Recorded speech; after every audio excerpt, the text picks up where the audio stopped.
পয়গম্বর ইব্রাহিম আলাইহিস সালামের প্রথম স্ত্রী হযরতে সারা আলাইহিস সালাম, তিনি ছিলেন পৃথিবীর ওই সময়ের সবচেয়ে সুন্দরী নারী। নির্ধারিত তারিখে বিভিন্ন রাজকুমার তারা নির্ধারিত তারিখে নির্ধারিত সময়ে সবচেয়ে সুন্দর দামি পোশাক, যার যেই রকম ভাবে সাজনের তারা সেজে গুজে সেই নির্ধারিত তারিখে বাদশার দরবারে হাজির। আল্লাহর খলিল হযরত ইব্রাহিম আলাইহিস সালাম, তিনি তখন টাটকা যুবক। তিনি দেখতে পেলেন সফরের হালতে ওই দেশ দিয়ে তিনি যান, আর দেখতে পেলেন মানুষজন যুবকেরা তারা অত্যন্ত রাজকীয় পোশাকে সেজে গুজে তারা কোথায় যেন যাচ্ছে। তিনি জিজ্ঞেস করলেন, কোথায় যাও?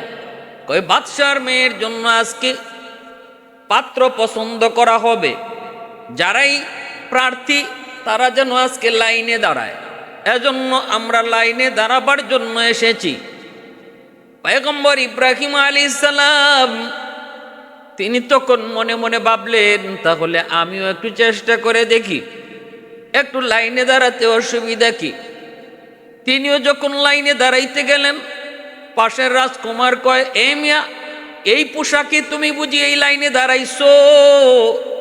দেখছনি আমরা কি পোশাক পরে এসেছি? জানোনি আজকে কার জন্য ছেলে পছন্দ করা হবে? তিনি তো বাদশার মেয়ে, রাজকন্যা। পৃথিবীর বিভিন্ন দেশের রাজকুমার হাজির হয়েছে রাজকীয় পোশাকে, আর তুমি কিনা এরকম সাদামাটা পোশাক পরে এই লাইনে দাঁড়াইছো? একটু কি চিন্তা আছে, একটু কি বিবেক আছে তোমার? চিন্তা করে দেখছনি কোন সাহসে তুমি এই লাইনে তুমি দাঁড়াইছো? পয়গম্বর ইব্রাহিম বলে, ভাই, তোমরা যে পোশাক নিয়ে এসেছো, তোমরা যে সেজে গুজে এখানে হাজির হয়েছো, তোমাদের কেউ না কেউকেই তো সে পছন্দ করবে। আমি একটু দাঁড়াইলাম তো অসুবিধা কি? আমার তো পোশাক নাই, আমার তো চেহারাও নাই, সুরতও নাই, আমাকে তো এমনি পছন্দ করবে না।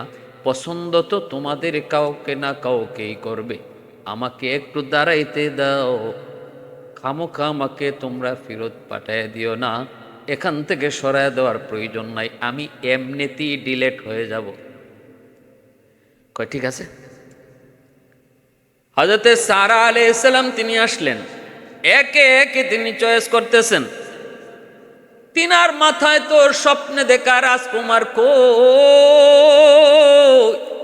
আমার স্বপ্নে দেখা রাজকুমার কোথায়? একে একে দেখতেছেন, কাউকেই পছন্দ হয় না।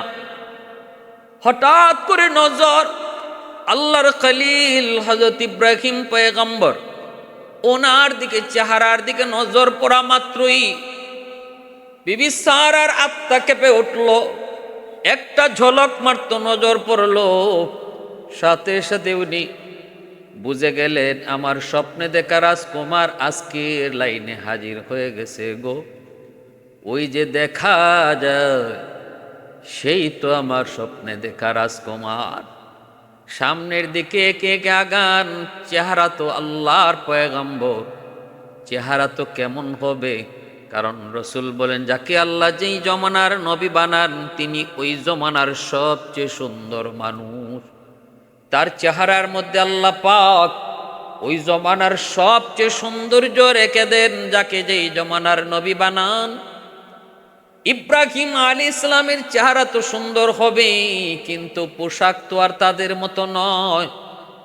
বিবি সারা রাজকুমারী, তিনি তো পোশাক দেখে তার স্বামী চয়েস করার জন্য লাইন ধরতে বলেন নাই, তিনি তো মূলত লাইন ধরতে বলেছেন তার স্বপ্নে দেখা রাজকুমারকে পাওয়ার জন্য।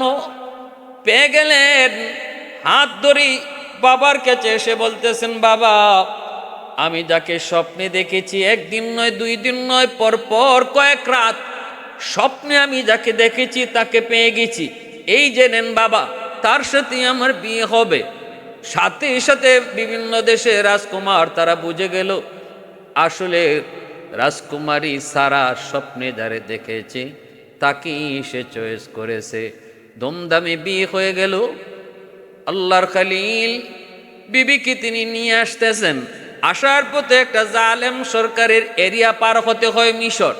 ওই মিশরের সরকার ছিল বড় জালেম। মিশরের সরকার ছিল বড় জালেম, শুধু জালেম নয়, তার চরিত্র ছিল বড় খারাপ। তার এলাকা দিয়ে সুন্দরী নারী কেউ যেতে পারতো না। সুন্দরী নারী দেখলেই সে তার খাস কামরায় নিয়ে যেত, ইজ্জত নষ্ট করত। যেই মাত্র তার খবর গেল সুন্দরী সারা এই পার দিয়ে যাইতেছে, সাথে সাথে জালেম বাদশাহ ওনাকে ধরে দরবারে হাজির করলো, আল্লাহর খলিলকেও হাজির করলো। এরপরে বাদশাহ জিজ্ঞেস করে, এই মেয়েটা তোমার কি হয়? তখনই আল্লাহর খলিল বলেন, আমার বোন হয়। কারণ তিনি জানতেন ওই জালেম ভাই বোন যদি পরিচয় পায় তাহলে তার সাথে কোনো অন্যায় কাজ করে না, স্বামী স্ত্রী পরিচয় যদি পায় তাহলে অন্যায় কাজ করে। এজন্য আল্লাহর খলিল বললেন আমার বোন হয়। তারপরও জালেম তার আইনকে অমান্য করেই বিবি সারাকে তার কাছ থেকে ছিনায় নিল। কারণ সৌন্দর্য দেখে সে পাগল, সে আর হুঁশ নেই, বেহুশ হয়ে গেল। আইন ভঙ্গ করে ওনাকে তার কাছ থেকে, আল্লাহর খলিলের কাছ থেকে অন্য রুমে নিয়ে গেল। হযরত সারা আলাইহিস সালাম আল্লাহর কাছে কান্দের কো, মালিক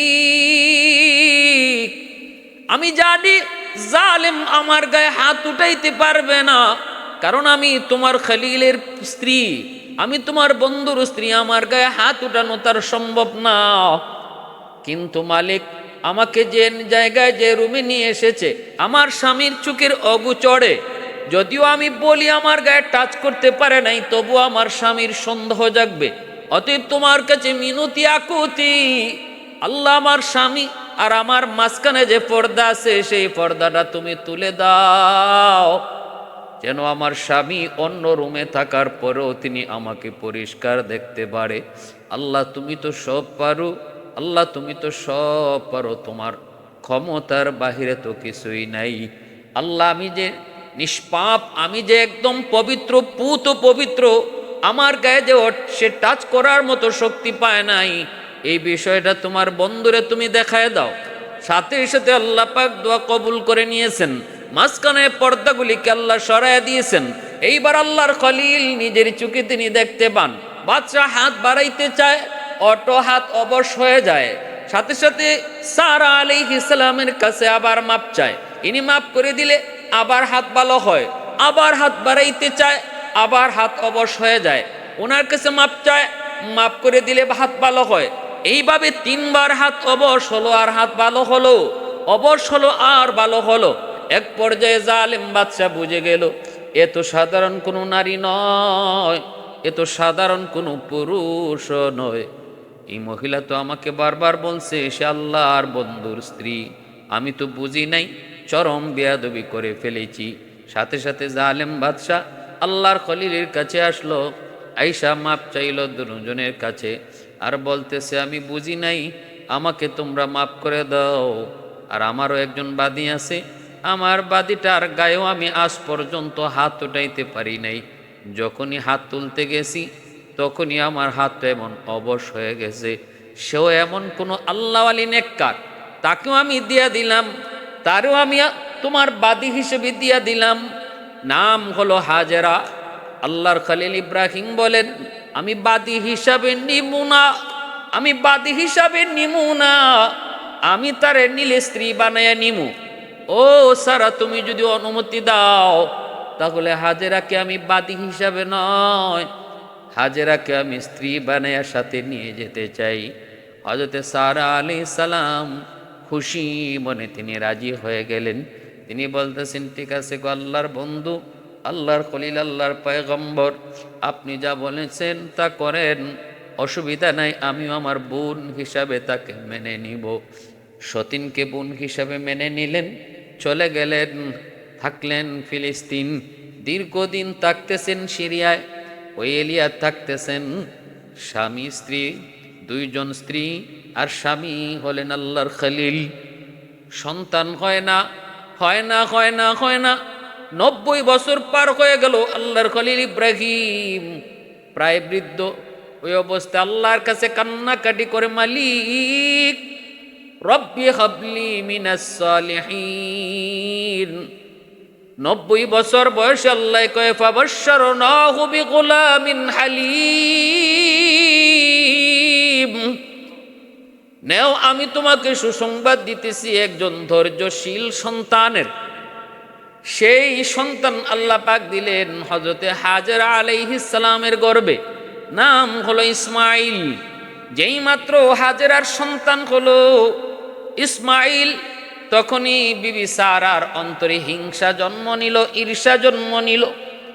আমি প্রথম স্ত্রী, আমার ঘরে সন্তান হয় নাই, দ্বিতীয় যারে বাদী বানায়া দিয়েছিল, অথচ পরে আমার কথায় স্ত্রী বানানো হয়েছে, তার গর্ভে সন্তান আসা মাত্রই বিবি সারার তখন ঈর্ষা জাগলো, হিংসা জাগলো। এতদিন পর্যন্ত যাকে বোন বানায়া রাখলেন, বিন্দু পরিমাণ তাদের মধ্যে মন কষাকষি ছিল না, বিন্দু পরিমাণ ঝগড়াও ছিল না। সন্তান হওয়ার পরপরই তার অন্তরের মধ্যে হিংসা আসলো। সাথে সাথে বলতেছে, ইব্রাহিম, হাজেরা আর তার সন্তানকে আর সিরিয়ায় রাখা যাবে না, বনবাস দিয়ে দাও, আমার চোখের সামনে রাখা সম্ভব না। আল্লাহ পাক রব্বুল আলামিনের কাছে আল্লাহর খলিল কয়, মালিক আমি তো বড় কঠিন পরীক্ষায় পড়ে গেছি, যদি হাজেরা আর ইসমাইলকে রাখি সারা চলে যায়, আর যদি সারাকে রাখি হাজেরা ইসমাইলকে বনবাস দিতে হয়, আল্লাহ আমি বড় বিপদে পড়েছি, মালিক তুমি সিদ্ধান্ত দাও, তোমার সিদ্ধান্তই মেনে নিব। আল্লাহ পাক রব্বুল আলামিন কয়, এ খলিল 90 বছর বয়সে সন্তান পেয়েছ, ইসমাইলকে পাইয়ে আমি দেখছি আকাশ থেকে চোখ নিচে নাইমা গেছে তোমার, মনে হয় আমি আল্লাহর চেয়েও বেশি মহব্বত ইসমাইলের প্রতি, অতএব আমারও সিদ্ধান্ত, সারার যে সিদ্ধান্ত সেই সিদ্ধান্ত আমারও সিদ্ধান্ত, সারার মতে আমারও মত, ইসমাইল আর হাজেরাকে তোমার চোখের আড়াল করে দাও। যেই চোখ ছিল এতদিন আমি আল্লাহর দিকে, আজকে ইসমাইলের দিকে কেন গেল? মহব্বতের পরীক্ষা দেওয়া লাগবে খলিল, ইসমাইলের প্রতি তোমার ভালোবাসা বেশি নাকি আমি আল্লাহর প্রতি ভালোবাসা বেশি? পরীক্ষা দিতে হবে আগুনের, পরীক্ষা দিতে হবে সন্তানের প্রতি ভালোবাসা, পরীক্ষা দিতে হবে মহব্বতের, প্রেমের। যেই পরীক্ষাটা হবে অগ্নি পরীক্ষা বন্ধু, প্রমাণ চাই শুধু মুখে নয়। আগুনের পরীক্ষা দিতে রাজি কো মালিক রাজি, তাহলে 90 বছর বয়সে কান্নাকাটি করে যে সন্তান পেয়েছো, ওই সন্তান আর তার মাকে আমার চোখে, তোমার চোখের আড়াল করে দাও।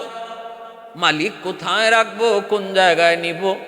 আল্লাহ কই আমার জিব্রাইলকে পাঠাইতেছি, আমার জিব্রাইল তোমাকে বোরাকের পেটে করায় নিয়ে যাবে, যেখানে আমার ইশারা হবে সেখানেই তোমাদেরকে রেখে আসবে। আল্লাহর খলিল 90 বছর বয়সে পাওয়া আদরের কলিজার টুকরা সন্তান ইসমাইল এবং মা হাজেরাকে সাথে নিয়ে রওনা দিলেন বনবাস করার জন্য। কোথায় যাবেন, কোথায় রাখবেন নিজেও জানেন না, জানেন শুধু আল্লাহ। এ দিল তো দিল নেহি হ্যায় জিস দিল মে তো নেহি, এ দিল তো দিল নেহি হ্যায় জিস দিল মে তো নেহি, এ গুল তো গুল নেহি হ্যায় जिस गुल में वो नहीं, ए गुल तो गुल नहीं है जिस गुल में वो नहीं। यार आगर यार ना बाशद यार हरगिज यार निस्त, गुल अगर खुशबू ना बाशद काबिले गुल जार निस्त, गुल अगर खुशबू ना बाशद काबिले गुल जार निस्त।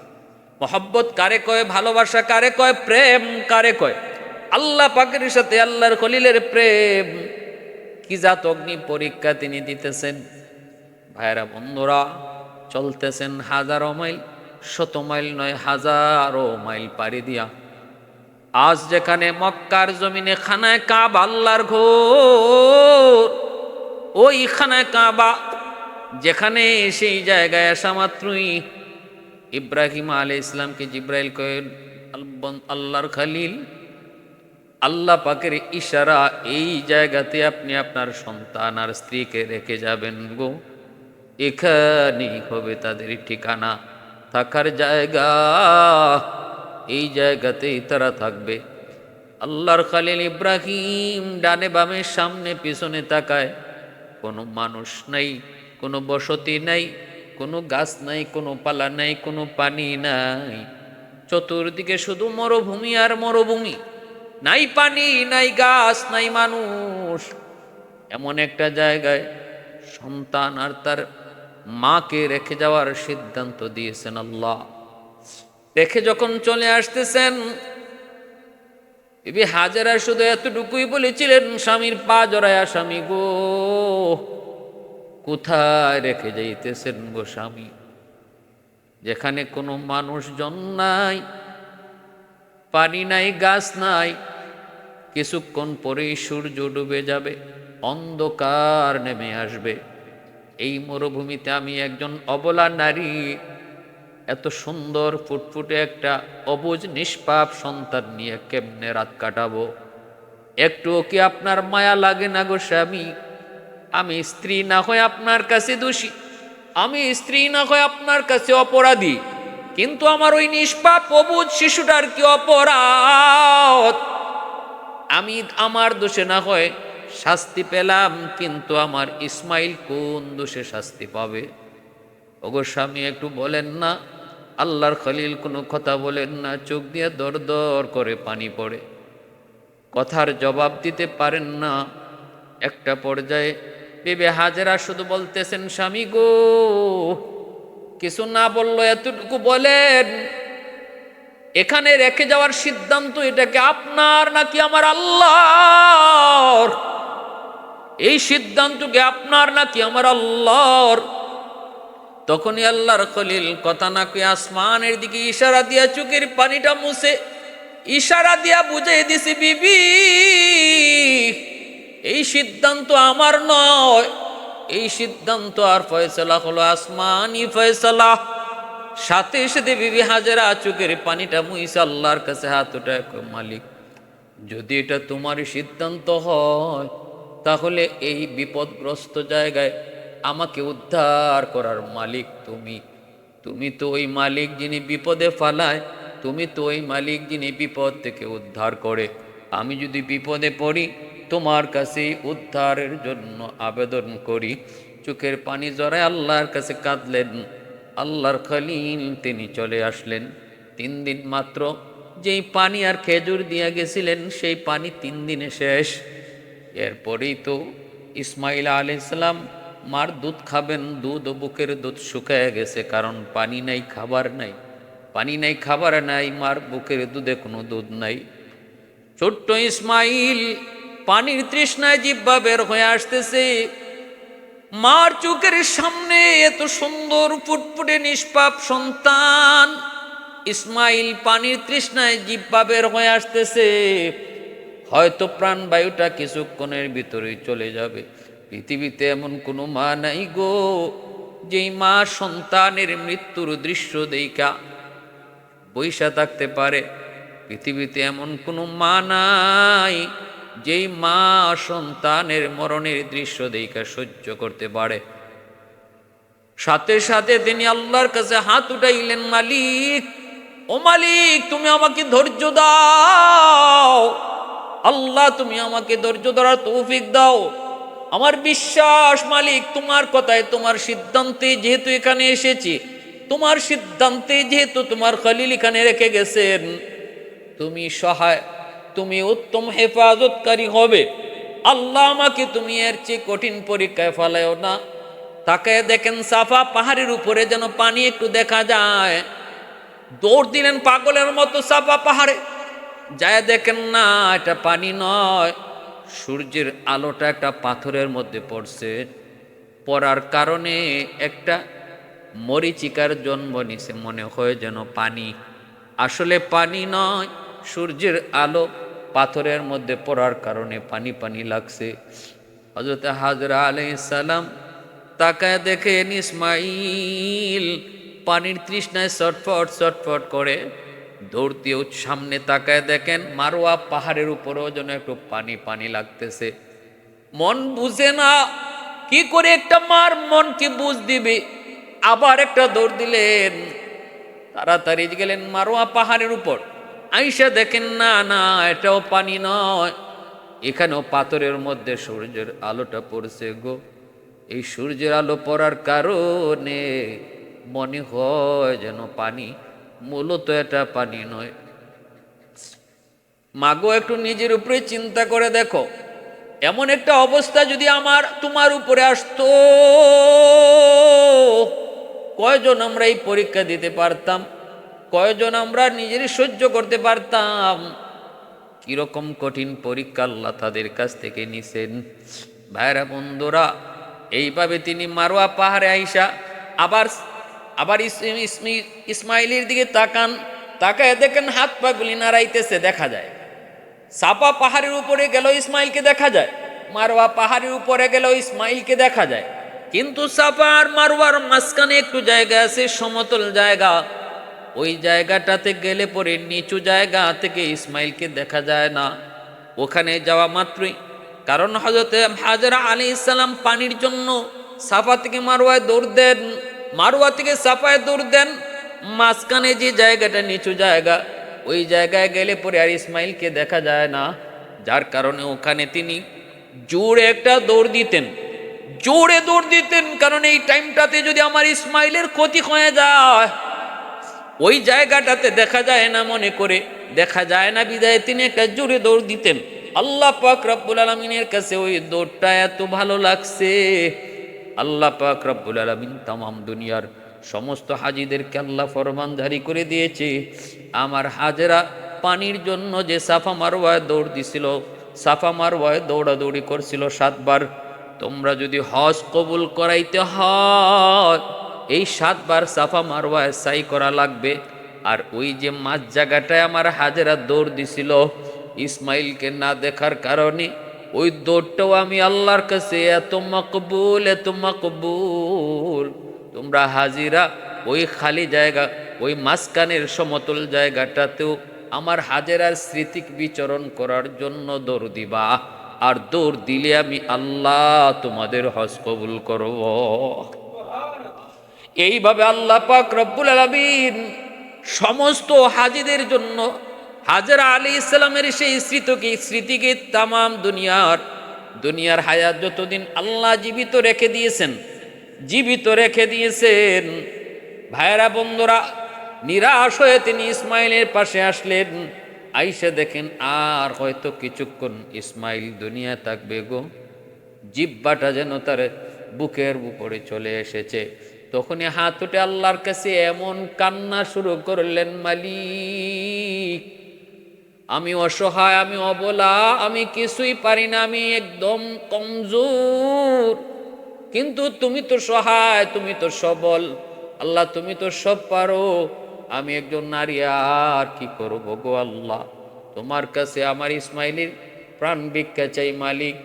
এই কথা কইয়া যখন কান্না শুরু করলেন, সাথে সাথে আল্লাহ পাক দোয়া কবুল করে জিব্রাইলকে বললেন, জিব্রাইল তাড়াতাড়ি যাও, যাইয়া ইসমাইলের পায়ের আঘাত, যে গোড়ালি দিয়া পায়ের মুড়া দিয়া যেখানে আঘাত করি, এই গোড়ালির গোড়া থেকে জমজমের পানি তুমি উঠানো করে শুরু করে দাও। ইসমাইল আলাইহিস সালাম তিনি যে পা দিয়ে এইভাবে নাড়াচাড়া করতেছেন, ওই পায়ের আঘাতই জমজমের পানি তৈরি হয়ে গেল। এই পানিটা যে তৈরি হইতেছে, শুধু হইতেছে তা না, হঠাৎ করে হযরত হাজরা আলাইহিস সালাম দেখেন ইসমাইলের পায়ের আঘাতে পানি ওঠা শুরু হয়েছে। জিব্রাইল আমিন বলতেছে, হাজেরা তাড়াতাড়ি করে পানিটা তুমি আটকাও, এটা দুনিয়ার কোনো সাধারণ পানি নয় গো, এটা দুনিয়ার কোনো সাধারণ পানি নয়, এই পানি যদি তুমি না আটকাও তামাম দুনিয়া পানিতে ভেসে যাবে। হাজরা আলাইহিস সালাম পানিটা একটু আটকাইলেন আর বললেন, পানিটা তোমার সন্তানকে তাড়াতাড়ি পান করাও, কারণ এই পানির মধ্যে যেমন পানির তৃষ্ণা রয়েছে, এই পানির মধ্যে ক্ষুধা নিবারণের শক্তিও রয়েছে। পৃথিবীতে একমাত্র জমজমের পানি, যেই পানি দ্বারা পানির তৃষ্ণাও নিবারণ হয়, পেটের ক্ষুধাও যায়, একমাত্র পানি হলো জমজম পানি। আর কোনো পানি দিয়া পেটের ক্ষুধা নিবারণ হয় না। আল্লাহ পাক জমজমের পানির মধ্যে পানির তৃষ্ণা নিবারণের শক্তিও রেখেছেন, ক্ষুধা নিবারণের শক্তিও রেখেছেন। এবং পৃথিবীর সবচেয়ে বিশুদ্ধ পানি হলো জমজমের পানি। এটা ইউরোপীয় বিজ্ঞানীরা পরীক্ষা করেও তারা দেখেছে পৃথিবীতে এত বিশুদ্ধ পানি আর কোথাও নাই। জমজমের পানি যতটা বিশুদ্ধ, পানি কোত্থেকে আসে তারা অনেক চেষ্টা করেও তারা এর উৎপত্তি খুঁজে পায় নাই, উৎপত্তি খুঁজে পায় নাই। বিজ্ঞান এখানে ব্যর্থ হয়েছে। জমজমের পানি কোত্থেকে আসে? আজও আছে, কালও আছে, কিয়ামত পর্যন্ত এই জমজমের পানি উঠবে উঠবে উঠতেই থাকবে, কখনো বন্ধ হবে না। এই পানিটা তিনি পান করলেন। 3 দিন পরে হযরত জিব্রাইল জান্নাতি 3টা খেজুর নিয়ে আসলেন। খাওয়ার পরে বললেন বিচিটা ফালায় দিও। এই বিচিটা তিনি ফালায় দিছেন। এই বিচি থেকে খেজুর গাছ হয়েছে অল্প দিনের ভিতরে। মানুষজন দেখতে পেল পানির ব্যবস্থাও আছে, আবার খাওয়ানোর খেজুর গাছও আছে। আরবের মানুষগুলি যেখানে তারা পানি পাইত, যেখানে খাওয়ানোর একটা সুবিধা থাকতো, ওখানেই তারা বসতি করত। একে একে বসতি শুরু হয়ে গেল, মানুষজন আসা শুরু হয়ে গেল। ইব্রাহিম আলাইহিস ইসলামের সন্তান ইসমাইল আর হাজরা বনবাসের থেকেই আরব এর মক্কা জমিন তৈরি হলো। খানায় কাবা জুড়ে এই মক্কা নগরী প্রতিষ্ঠা পেল। ভাইরা বন্ধুরা, এইভাবে সন্তানকে নিয়ে তিনি 13টা বৎসর থাকলেন। ইব্রাহিম সিরিয়াতে থাকলেন। 13 বৎসরের ভিতরে কতবার মন চাইল সন্তানকে একটা নজরে দেখতে যাবেন, কিন্তু বিবি সারা অনুমতি দেয় না। ইব্রাহিম আল্লাহর কাছে কয়, মালিক সন্তান দেখতে মন চায়। আল্লাহ কয় আমারও অনুমতি নেই। 13 বৎসর পর আল্লাহ অনুমতি দেয়, ইব্রাহিম এবার যাও, সন্তানকে যে দেখে আসো। আসলেন তো আসলেন, দেখা হলো তো হলো, কিন্তু আদর করে মায়া করে এক রাত থাকার সুযোগ হলো না। আল্লাহ কয় ইব্রাহিম আরেকটা পরীক্ষা লাগবো। এখন কিন্তু ইসমাইল তোমার আঙ্গুল ধরে হাঁটার বয়সে গেছে। এই বয়সটাতে আব্বু আব্বু কয়া ডাকবে, মনে হয় এখন তোমার মায়া ইসমাইলের প্রতি বেশি। কয় না গো মালিক, বিশ্বাস করো তোমার মায়া বেশি। আল্লাহ কয় মুখে না, কাজে প্রমাণ দেওয়া লাগবে। কেমনে মালিক? কয় জবাই করো, জবাই। আমি আল্লাহর নামে ইসমাইলকে জবাই করতে পারবানি। আল্লাহর খলিল কয় মালিক 13টা বৎসর সন্তান চোখের আড়াল করে রাখছো, 13 বৎসর পরে দেখতে আসলাম, এখন জবাই করতে বলো। তবুও মালিক আমি পরীক্ষা দিতে রাজি, প্রমাণ করতে চাই মহব্বত তোমারই বেশি, সন্তানের না। অলাইয়া বুনাইয়া ইন্নী আরা ফিল মানামি আন্নী আযবাহুকা ফানজুর মাযা তারা। সন্তানকে জিগাইলেন, বাবা আমি স্বপ্নে দেখছি তোমারে জবাই করি, তুমি রাজি? যেমন বাপ তেমন সন্তান, বাপ বেটা রাজি হয়ে গেছে। কোরবানির ইতিহাস সেই থেকে মুসলিম উম্মার জন্য চালু হয়েছে। আল্লাহ কিন্তু সন্তান কবুল মতো যার যার সাধ্য মতো একটু হৃষ্টপুষ্ট দেখে আমরা কিনতাম। কেন? কারণ এটা হাসরের মাঠে আমাদের সওয়ারি হবে, জান্নাতি মানুষের সওয়ারি হবে। হৃষ্টপুষ্ট দেখে কিনন। কোনো খুঁত থাকলে কোরবানি জন্তু কোরবানি হয় না। চোখ একটা নাই, জন্তু কোরবানি হবে না। পা একটা নাই, কোরবানি বাতিল। এই অনেক গরু গাড়ির থেকে নামাইতে পা ভাঙ্গা যায়, পা খুঁড়া হয়ে যায়, করবো এই জন্তু দিয়া কোরবানি হবে না। এজন্য নিখুঁত হওয়া লাগবে, নিখুঁত। এমনকি যে পশুটারে আপনি নিশ্চিত জানেন পরে ইঞ্জেকশন মেরে মোটা করছে, এটা বহুত বড় খুঁত, এটা নিশ্চিত জানার পরে এই গরু দিয়ে কোরবানি হবে না, এই গরু দিয়ে কোরবানি হবে না, এটা বহুত বড় খুঁত, ইঞ্জেকশন মাইরা মোটা তাজা করছে, এটা যদি আপনি নিশ্চিত হয়ে থাকেন তাহলে এই গরু দিয়েও কোরবানি করা যাবে না।